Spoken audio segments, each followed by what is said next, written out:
American writer Hunter S. Thompson found fame in 1967 with the publication of Hell's Angels, The Strange and Terrible Saga of the Outlaw Motorcycle Gangs. His writing changed the shape of journalism, founding what would come to be known as gonzo journalism, the art of writing a story whilst actively participating in it. Hunter is best remembered for his work in the early 70s, with Hell's Angels being followed by what would become his most famous book, Fear and Loathing in Las Vegas, published in 1972. In 1998, the book was made into a film, and who could forget the red Chevrolet Impala convertible, which played a key role in the opening scenes of the film. Hunter was a car guy, and allegedly, the Chevy in the film was his personal car, driven from Colorado to Las Vegas for filming by Johnny Depp himself. Cars and motorbikes were always important to Hunter Thompson, with his writings making a great deal of references to his experiences behind the wheel. His stories are often wild and chaotic, mixing fact with fiction and painting broad strokes with the truth, which leads me to a question I've often wondered. Did Hunter S. Thompson ever own a Lamborghini LM002? The V12-powered Super Jeep was built by Italian supercar manufacturer Lamborghini between 1986 and 1993, with a price tag of more than $100,000. In his book Songs of the Doomed, Hunter describes his experience with the mighty Lamborghini. It was huge, but it had no colour. It came from the factory with no paint, only a dull stainless steel finish that soon faded to a filthy shade of yellow and millions of tiny reddish pits all over the hood and doors and even the Panzer-style undercarriage. "These holes are not rust," the pompous little factory rep assured me. What you see here is priceless chemical development that was applied to the vehicle after 55 years of careful research at our secret colour lab in the Milanese Alps. So you must be patient, he warned. This process takes time.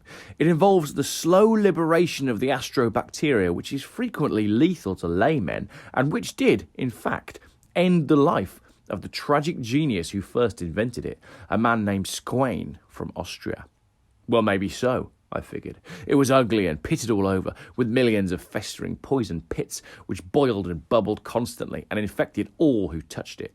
But it was a full-bore Lamborghini hot rod, a monstrous thing that weighed 5,000 pounds with bulletproof glass and 12 cylinders and a top speed of 125 miles per hour and a 50 caliber machine gun mount behind the driver's seat. One night on the Big Sur Highway, I beat a Porsche 928 from the Carmel Bridge to Nepenthe by 9 minutes, mainly because I beat her like a cheap hound on the curves. It was a small woman driving the 928, and she went all to pieces when I passed her at 110 on the Bixby Creek Bridge and then squeezed her into the sand dunes. And why not?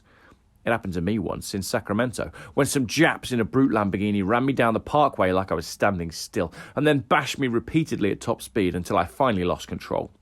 It was one of the ugliest moments of my life, and I'll never forget it. Those tattooed swine. I should have had them all locked up, but I was helpless. After that, I got one of my own for $150,000. According to those that knew him, Hunter S. Thompson was never flush with cash. Although he'd made money early in his writing career, by the late 70s he was fading out of focus. The Rumble in the Jungle incident, which was being drunk in the hotel pool instead of actually reporting on one of the most significant boxing matches of the time, was the beginning of a strange and gradual decline. So did he have the money to invest in a 6-figure rare and exotic car? Despite being a well-paid journalist and a respected freelance writer, Hunter wasn't the kind of person to have $100,000 at his disposal to lavish on outrageous purchases. And if anyone can clarify or correct me on this point, then I would love to hear from you.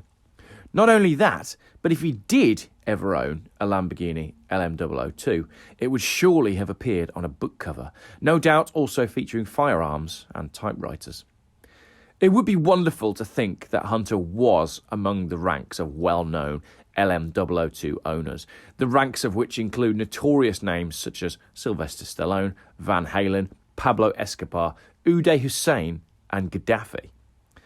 Having done a little digging, I'm not sure Hunter did actually own the brute Lamborghini that he describes, but I'd love to think that someone, somewhere, has the keys to a lockup, perhaps in Colorado, and hiding behind the roller door is Hunter S. Thompson's Lamborghini, maybe with Raoul Duke listed on the ownership document. Let me know your thoughts in the comments, and thanks for watching.